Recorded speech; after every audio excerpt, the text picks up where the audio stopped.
Wenatchee Valley Community Transitions, and we are here tonight with Mr. Kyle Meisner from Cordell, Neer and Company. We are going to be learning about filing taxes, and Kyle's been with us for a few years, and we appreciate you being here. Thank you very much. We also have Tamara Caldwell-Burns here from the county. Thank you for being here. And Ron Brown from our district. For those of you here, if you have questions tonight, you have microphones. If you'll please push the button to turn your little light on your microphone green so that everyone online can hear you. When you don't want to be heard, push the button again so it turns red so that they don't hear everything that's going on at your tables. All right, we'll get started. Thanks, Kyle. Thanks, Beth. It's good to be back here. And we'll dive right in. So this is a quick disclaimer. This is general information. Please consult your own tax advisor on how this advice may affect your individual situation. So we're a firm of about 50 folks based right here in Wenatchee. This says 40, but we've grown a few since I guess we made that, but full service tax accounting and wealth management and financial planning. We'll jump right into tax time. It's the first and maybe most important question for a lot of the folks in this room is, when do we need to file? Unfortunately, like most things in tax and accounting, the answer here is it depends. But usually that means if you are single or a single dependent, that you have income over $14,600. If you have unearned income over $1,250 and you are a dependent, then even though you might be under that $14,600, you would still have a filing requirement. And we will talk in depth in another slide or two on exactly what earned versus unearned income is. Sort of self-explanatory, but like most things with the IRS, the devil's in the details. So we'll go through that. If you are filing a joint return, you have to file if your income is over $29,200. For both of these, if you have net self-employment income over $400, you would also have to file. So the next question is, you may not have to file, but should you anyway? The short answer is, if you have a refund coming, probably going to be worth it to file. Really depending on how much that refund is, and we'll go through some options on how to get those refunds for a low cost or no cost. So there's some nice options there that are available. We'll run through here in a little bit. Some things that you may not think of that might sort of push you over the threshold for filing are some of these tax credits. They're an income tax credit, child tax credit, child independent care credit, educational credit, and the premium tax credit, which you would get if you purchased your insurance through the Washington Health Exchange, but not if you're on Apple Health. So if you're buying your insurance through the exchange and you get a credit, you have to file a return at the end of the year to true that up. If you're on Apple Health, that's not applicable. So sort of an important distinction there, because both of those things kind of come through the exchange. So digging into the income types. So earned income, as is in the name, is earned, either wages, salaries, tips, or other employment income. So that's going to be reported to you on a form W-2. Other unearned income would be earnings from self-employment. Typically, that is going to be reported to you on a form 1099 NEC. That would be DoorDash, Uber, various odd jobs that are going to be reported to you as self-employment income on that 1099 NEC. It used to be a 1099 miscellaneous, but they changed the name a few years back to NEC. Just to keep us all on our toes. So NEC is non-employment compensation. The unearned income is pretty much everything else, but sort of makes sense. Interest, dividends, Social Security does not count as earned income, even though you earned it when you paid in. When it comes out, it doesn't count as earned income, nor does unemployment benefits or rents or other retirement distributions. So next question would be, what qualifies as a dependent? The short version for qualifying child means that they have to be your relative, child, or some sort of lineal descendant of you, your parents, or your siblings. In order to be a qualifying child, you must be under 17 at December 31st of the year on which you're filing tax returns, and you must live with the taxpayer for more than half the year and be a citizen or a resident.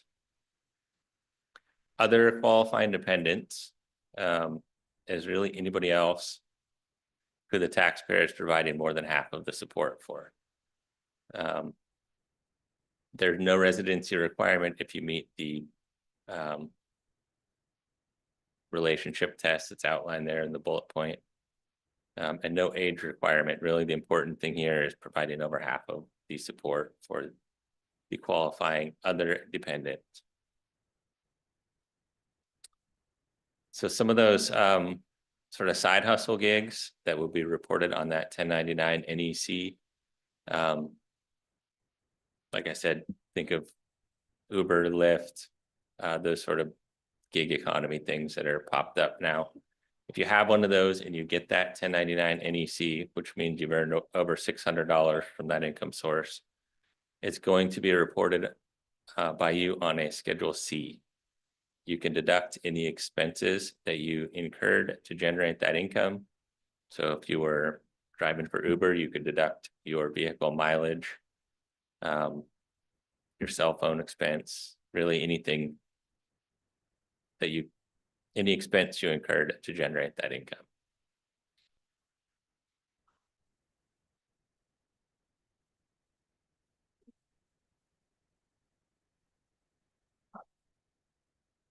A couple years ago, you guys talked about anything on Venmo or PayPal would be looked at or considered. Do we need to be thinking about that?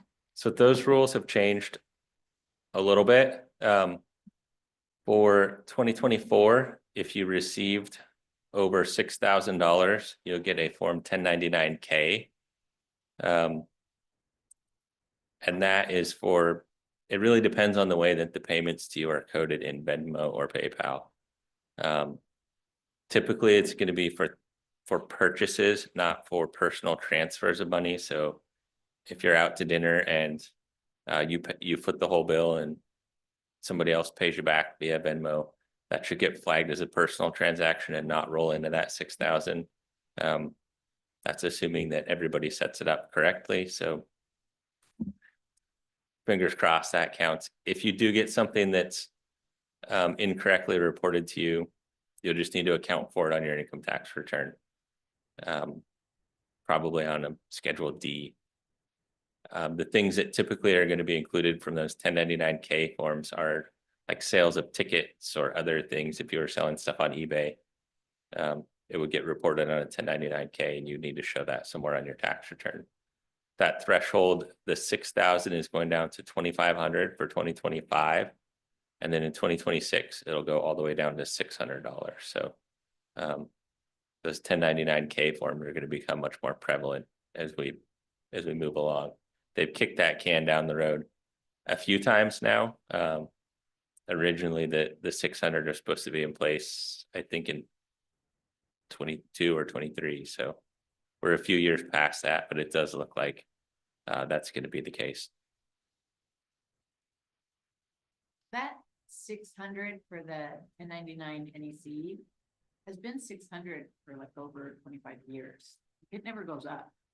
You're correct. That $600 limit for requiring somebody to issue you a 1099 NEC has not changed from the $600 limit.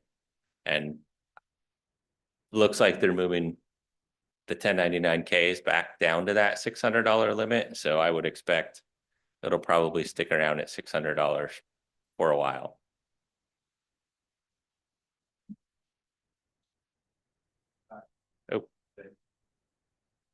going back to the Venmo and the other stuff.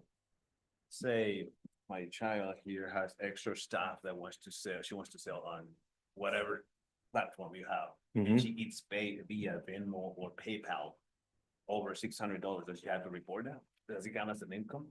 So she'll have to report it, or whoever's Venmo account that it comes through. So if it came through your Venmo account, it might be that you're reporting it on your tax return. So it counts as an income. Kind of. If she sold her stuff at a profit, then you would pay tax on it. Typically, that's typically not the case when you're selling your sort of personal items that you've had for a while, right? You're going to probably sell it at a loss or pretty darn close to a loss. So you'll report it on Schedule D. You'll get to offset that whatever is reported on the 1099-K by what you paid for it. So you only pay tax to the extent that there's a profit on those things that you're selling. So hopefully it shouldn't be super painful for folks that are selling things, unless you're, scalping your Taylor Swift tickets, in which case you're probably going to get stuck with a pretty good tax bill. Any other questions on the 1099 NECs or the 1099-Ks?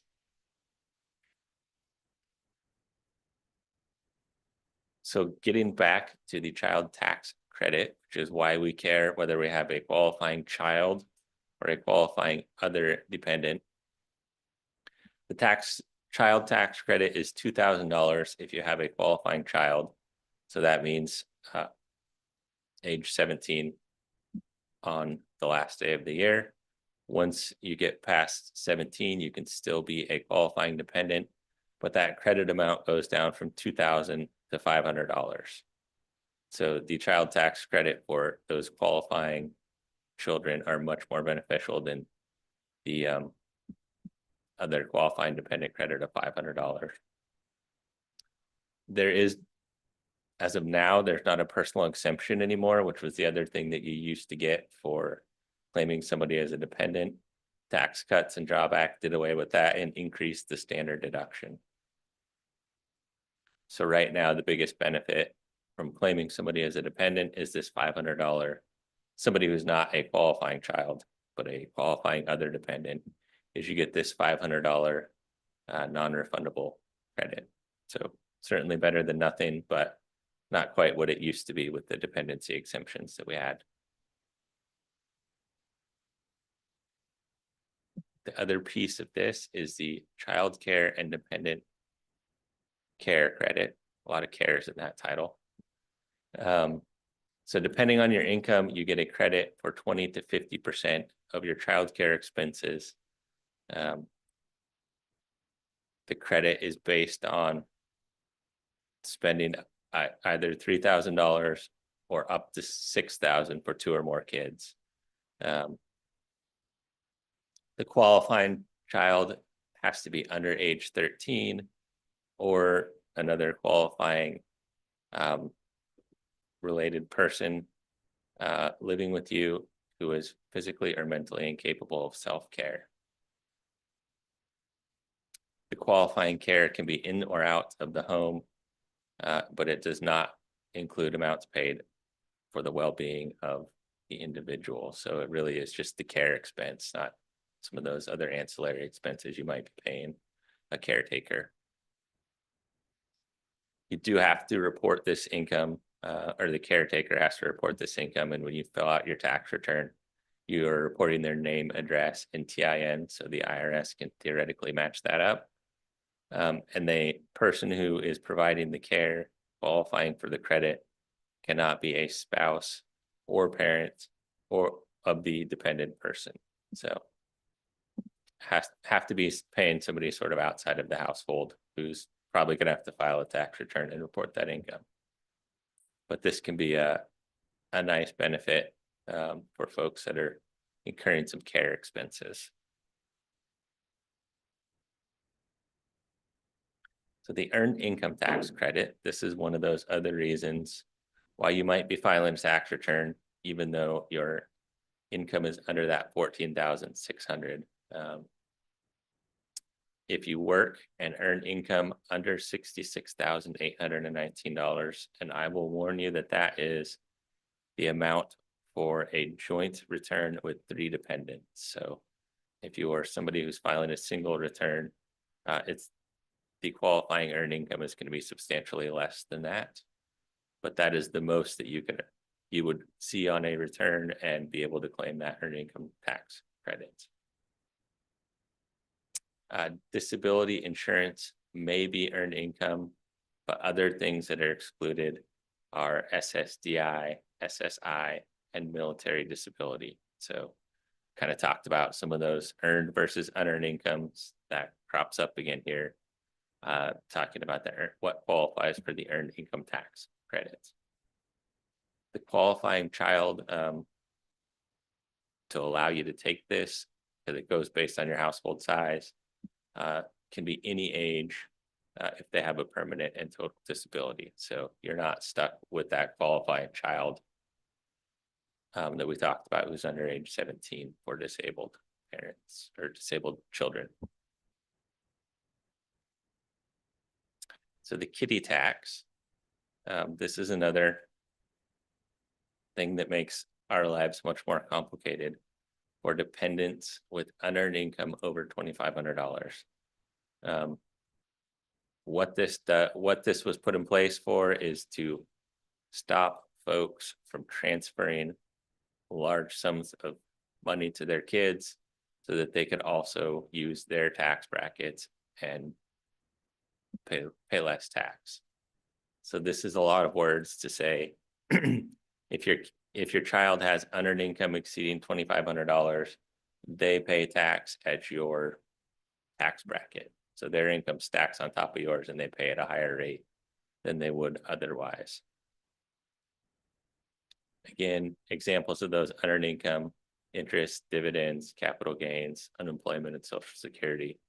We saw a lot of this during COVID when a lot of minors were getting unemployment benefits for their part-time jobs, and it was enough to cause a problem with the kiddie tax. But typically, it's an investment account in the name of the dependent child that's kicking out more than $2,500 of unearned income.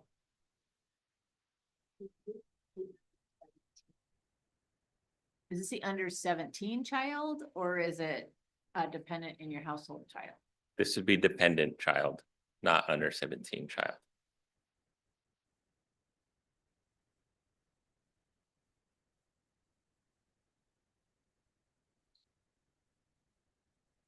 So a few notes on the Secure Act 2.0. I kind of wanted to touch on this because it's relevant as we talk about planning for the future later.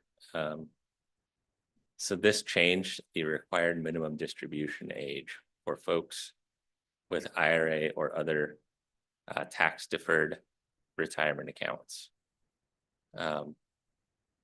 If you are turning 72 after December 31st, 2022, you have to start taking a distribution from your account at age 72. If you turn 73 before January 31st, 2033, your required minimum distribution age is 73. They changed this and made it complicated just to make things difficult for everybody and make an easy question hard when folks call and ask about it. If you reach age 74 after December 31st, 2032, your RMD age is 75. So this used to be 70 and a half, and they have pushed it back. The offset for this is that they changed the rules for these inherited IRAs. So if you inherit an IRA account after the beneficiary has started drawing on it, taking those RMDs, if you're an eligible designated beneficiary, we'll talk about that, what that means in just a minute. You have to take it out basically over the same period as the person you inherited it from. If you're a non-eligible designated beneficiary, you have 10 years to get all of the money out of the account and pay all the tax. So they delayed that RMD age so that there's more money in those accounts for folks And then they changed the rules so that you have to get it out more quickly if you inherit this money. So it kind of sounds like a good thing at first to push that RMD age back, but this is sort of the other side of that, the gotcha side of that. So when you're planning about what to do with some of these accounts, you got to be careful about how much you leave in there because it has to come out pretty quickly to your heirs. So those eligible designated beneficiaries, the easiest one of that is a spouse, a child under the age of 21, or who is disabled qualifies as an eligible designated beneficiary.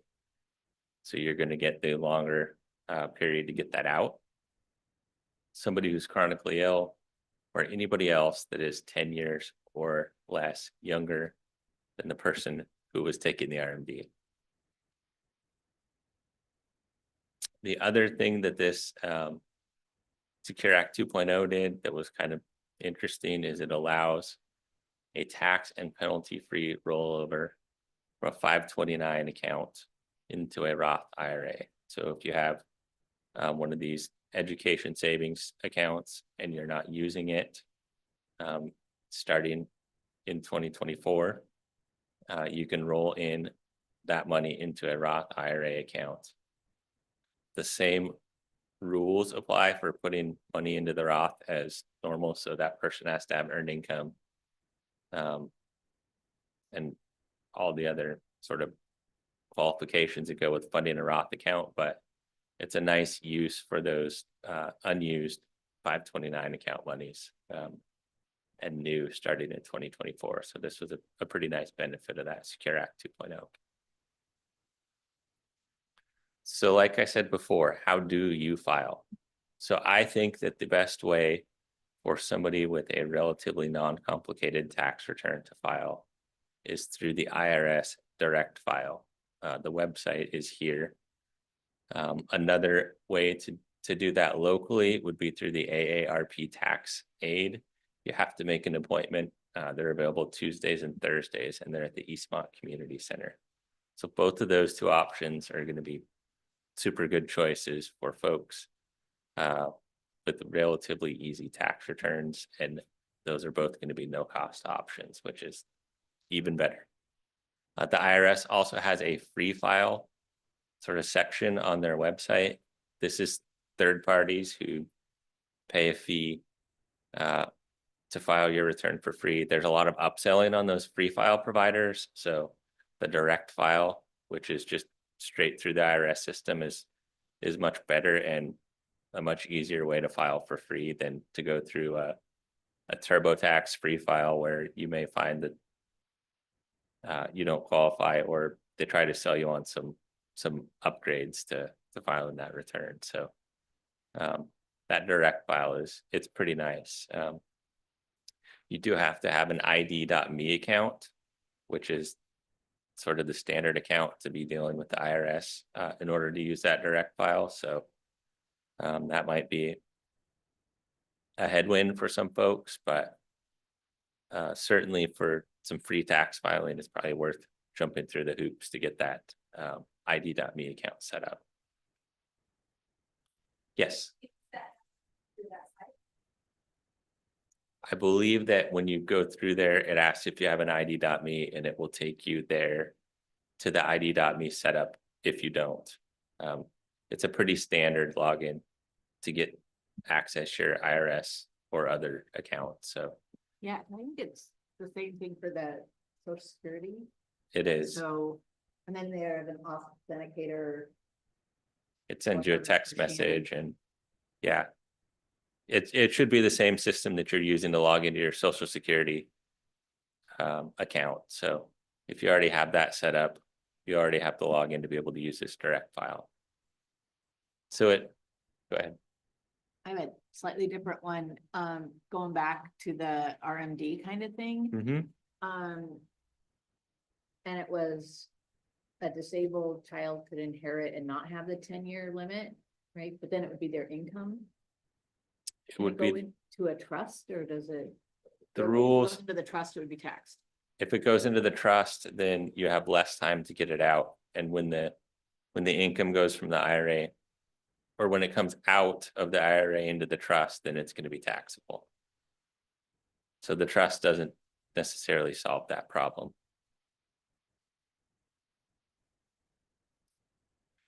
So the direct file system is still new and a little bit limited on what qualifies. But there's quite a few things now that do qualify. So W-2, 1099-G for unemployment, Social Security income qualifies. You can take money out of your HSA, earn interest income, and ironically have an Alaska permanent fund dividend and still use this IRS direct file.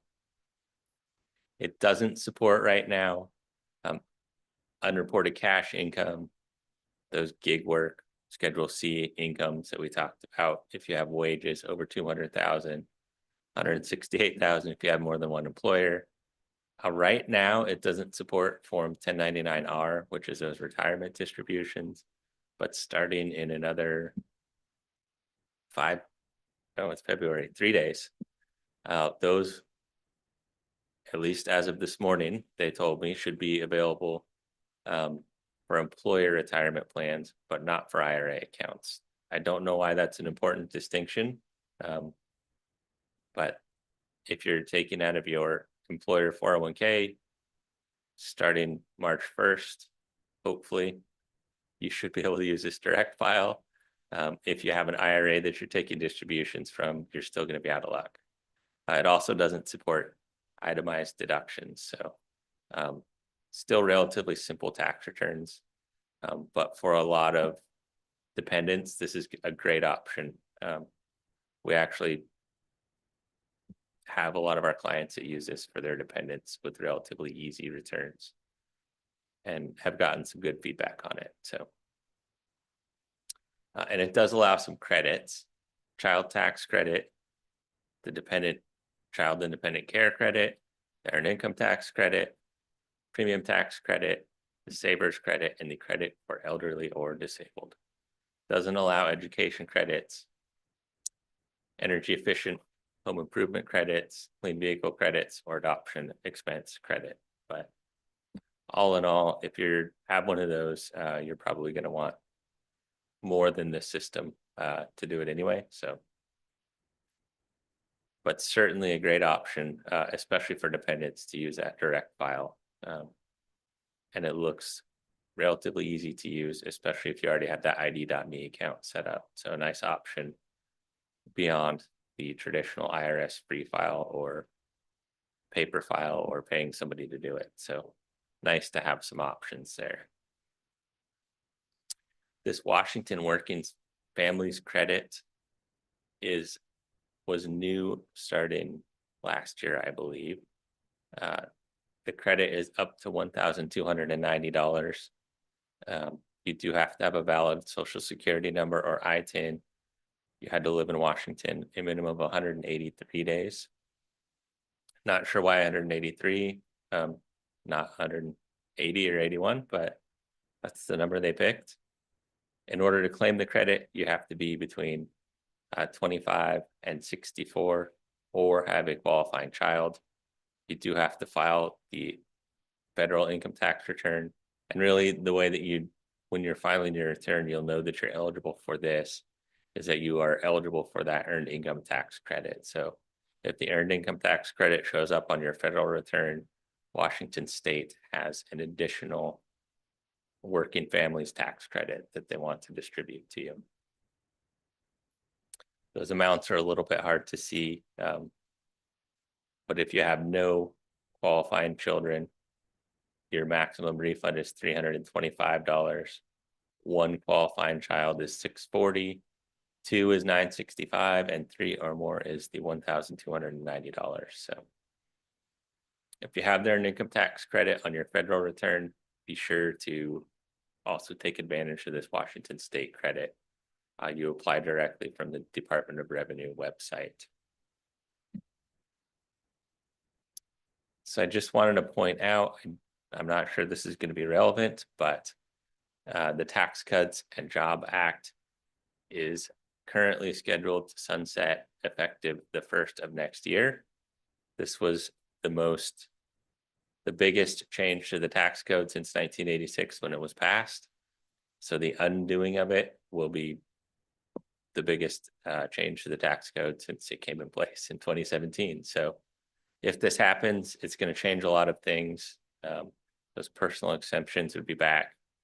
Tax rates and brackets are going to go, you're going to pay more tax for the same income levels. Child tax credit will be reduced. As of today, it sounds like Congress wants to extend the Tax Cuts and Job Act. So this slide may be irrelevant, but as of the time when I sent this presentation off, this was still, I mean, technically it is still a thing. It's still scheduled to sunset, but looks like that's not going to happen. A couple of the proposals that were being talked about by the Trump administration, lowering the business income tax rate from 21 to 20 or 15%, making some exemptions from income tax. So Social Security benefits, tip income, and overtime pay are all proposed to be exempt from federal income tax, removing the current $10,000 state and local tax cap on itemized deductions. There's a proposal to create a deduction for auto loan interest and then make those provisions from the other slide permanent. So it sounds like a lot of this is still on the table. The biggest piece that I was reading about this afternoon was extending those Tax Cuts and Job Act provisions. So it sounds like that's going to happen. They're still trying to figure out how to make everything else work, but this is what it looks like is going to happen, as best anyone can tell, which is, it's always hard to tell what's going to happen in the future, particularly what's going to happen in DC. So the estate and gift tax exemption. So the federal exemption, I forgot to update this amount, was about 14 million for 2025. So most folks, that's not going to be applicable to. The one that does affect more people than are expecting it is the Washington state amount, which is kind of behind my picture, but that is $2,193,000 per person. So if you have some real estate and some retirement accounts, you can get above that Washington state amount relatively quickly. Kind of sneaks up on some folks. So something to be aware of. There is a gift exemption of $18,000 for 2025. If you gift over that amount, it doesn't create a taxable event. It does mean that you're spending down your lifetime exclusion of $14 million. So if you gift more than $17,000 or $18,000 per year per person, you would have to file a return, but you're probably not going to have to pay any tax unless you gift over 14 million in total during your lifetime. Hopefully that's a problem for all of us, because that means things have gone well.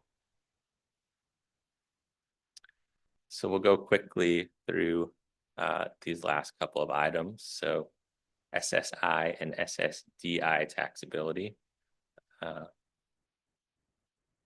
So the Social Security Disability Insurance, SSDI, is based on work history. The supplemental security income is for disabled adults and children who have limited income and resources.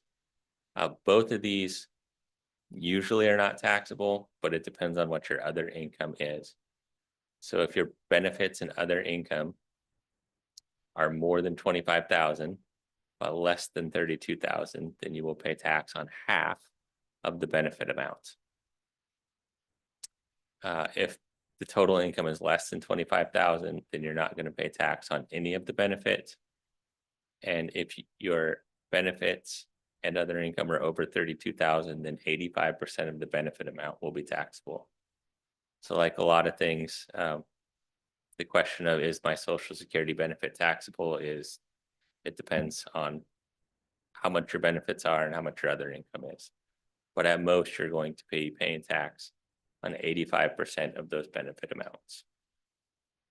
And then, like we talked about earlier, the Social Security benefits are not considered earned income for that earned income tax credit. Yes. Okay, so for students in our transition program, we just had a conversation about big life decisions and knowing the difference between life decisions and little life decisions. So when you guys start working, knowing some of this information, and this is a lot to understand, but this is something that you would go to that trusted adult that we talked about in class. This is a time whenever you have money that you're taking in with your SSI, you guys need to go to your trusted adult and say, it's tax time and I have questions. Okay, this is one of those times.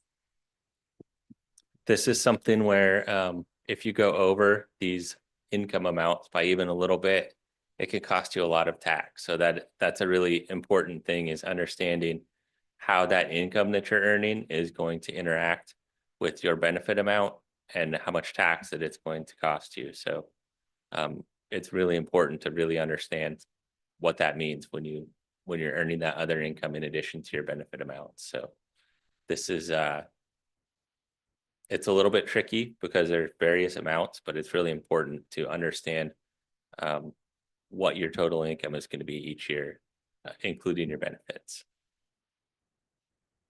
Anything else? Any other questions or anything on that one? Yeah, this slide is mostly for the students, right? Yes. Okay. This would be for, it has actually the same rules for Social Security retirement benefits as well. So same rules, but this is primarily here for the students for their benefit. So SSI qualifications, you must apply with DSHS to determine your medical qualifications. There's a Spokane office that covers our area. At age 18, you get evaluated on your financial resources and income to determine if you keep your qualifications. So your limitations on your monthly income, $1,550 for 2014 for your substantial gainful activity. So this is another important slide for folks that are earning income outside of their benefit amount, because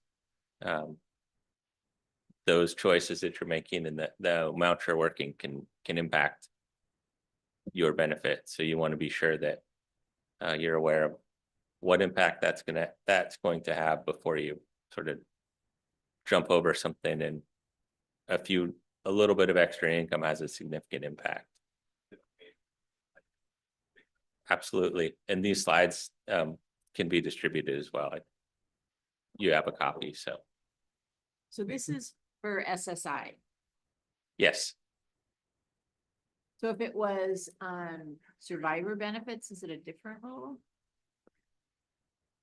I don't know the answer to that for sure. One more question. Yes. Do you guys, some students have the earned income exclusion? Do you work with that with the SSI office? I'm not super familiar. This isn't my biggest area of expertise. So, but if somebody does have specific questions, my contact information is in the slide, and I'll leave some cards, and you're more than welcome to get in touch, and I can help you to find those answers. Thank you. So a little bit about long-term planning. We have time left, but we'll go through this pretty quickly because this is probably less exciting for some of the students in the room. We probably got through the most applicable part for you guys. So we'll talk about this, but we'll move through it relatively quickly. This first bullet point is really the biggest takeaway is poor planning really can cause significant and costly results. So the most important thing is to have a plan and sort of stick to it. If you make a plan that will work for you and your kids, you're going to be much better off than sort of trying to wing it and fly blind. So I think of all the bullet points on these next couple slides, that's really the most important thing to remember is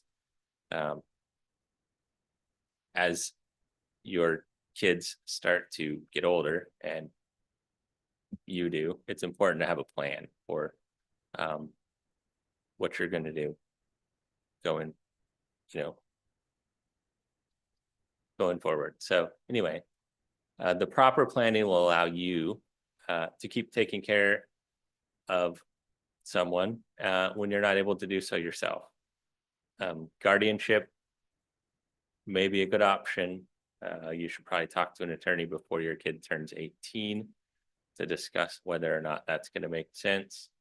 And on your accounts, the beneficiary designations are super important to make sure that the accounts do what you expect, because those beneficiary designations actually come before the will or trust agreement that you may have in place for your estate planning. So if you have a designated beneficiary on your account, even though your will says it should do one thing, but that designation on the account happens first. So it could have something happen that's outside of what your will says. So it's important that the designations on the account match up with what your will says. Couple other tools you can utilize for some long-term planning: ABLE accounts, which my colleague Adelaide will be back in a few months to tell you guys all about, and special needs trusts. So we'll go through these relatively quickly. The ABLE accounts are 529A accounts, which allow a designated beneficiary to pay for their qualified disability expenses. There's a $15,000 annual contribution limit. The qualifying person must be eligible, be claimed as a dependent, or could have been a dependent, but they had too much income. So that means qualifying relative. But we can throw out that provides half the support test in order to be able to fund the ABLE account. In Washington State, your ABLE account balance cannot exceed 500,000. If you have over 100,000, your SSI eligibility will be lost, but Medicaid will not be affected. So these are a pretty powerful planning tool. And like I said, we will be back to talk about these in more depth. The special needs trust is another nice tool to have in your arsenal. Usually you're going to establish this as a part of your sort of holistic estate planning and preparation of your wills. There's a lot of different ways that you can accomplish this. You should evaluate your will at least every 6 years, or when you have a life-changing event. The trust, once it is formed and funded, becomes a separate legal entity with the named beneficiary. The beneficiary can't access the assets. There's a trustee that's going to make all the decisions for when those amounts come out and what gets paid. The assets in the trust don't affect the eligibility for SSI or Medicaid. I said that must be managed by the trustee, who can't be a disabled person. But once you fund this trust, barring some difficulties, you can't take things back out. So it's possible to rearrange them once they're funded, but it's difficult. So be mindful of what you're putting in the special needs trust, because once it's in there, it's really difficult to change that around. The trustee who is managing the trust account is ultimately the one that makes the distributions, hopefully directly to the vendors for goods or services, because if the cash is given to the beneficiary, it can be considered income and impact their benefit. So important that whoever's going to be the trustee on these accounts knows that they need to pay the bills directly and that the money doesn't go through the beneficiary's account. If the trustee uses the funds for food or shelter, it can affect benefits. You should probably use your ABLE account for that if you have one. And then the trust can name secondary beneficiaries so that upon the passing of the primary beneficiary, whatever's left can go to somebody else. So it's not stuck in that trust in the one person's name forever. You can have somebody else that is a secondary or multiple secondary beneficiaries to that special needs trust.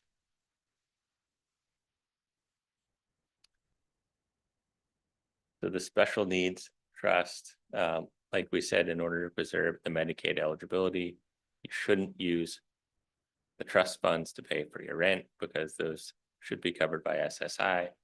You should use it to pay for basically everything else: furniture, entertainment, electronics, out-of-pocket medical. And those things should be paid directly. It shouldn't go through the beneficiary's account in order to preserve their benefits. If the trust is used to pay rents, it can reduce SSI by 1/3 of the benefit and potentially impact some of your other housing options. So really be mindful of what the trust says to do with the trust funds, and that the trustee is aware of the implication of distributions out of the trust. That's pretty important on who you choose to be trustee and making sure that they understand impacts of what they're taking out. So finally, just a few notes on some housing options. Again, we're not attorneys, so you should talk to one before you put anything finally in place. But if your child is living with you, using the trust can allow them to keep living there for the remainder of their lifetime. The trust may be able to help to cover the expenses of staying in your home when you're gone. Or you could use the trust maybe to purchase some sort of condo or other living situation for the beneficiary. The key there is leaving enough other income or cash flows in the trust to cover those living expenses. So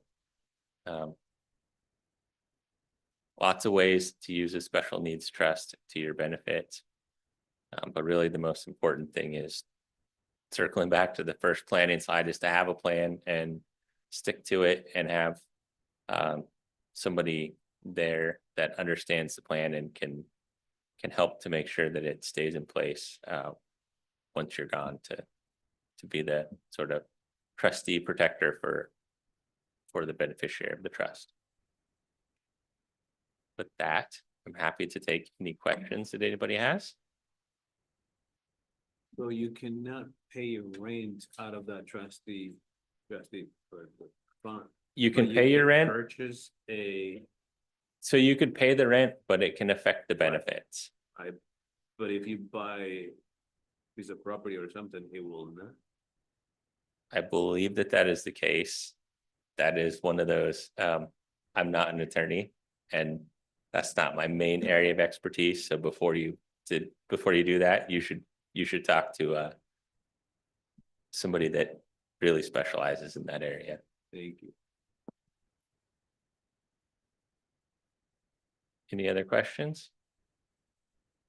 Okay, I will leave my contact information up here and I will leave some cards with Beth. If anybody has any specific questions, feel free to give me a call or shoot me an email, and I'm happy to try to work with you to find those answers. Awesome. Thank you, Kyle. You guys, just wanted to let you know, we have other Meet the Pros nights coming up. Kyle mentioned that they'll be back to speak about ABLE accounts and disability trusts. That happens to be on May 28th. Again, we will meet here for that. Our next Meet the Pros is about guardianship, and that will be March 26th. And April, we will be talking with, I believe, Hope from DVR about benefit planning. And that is on April 30th. So those are our next meetings. Thank you so much, Kyle. Thanks for having me.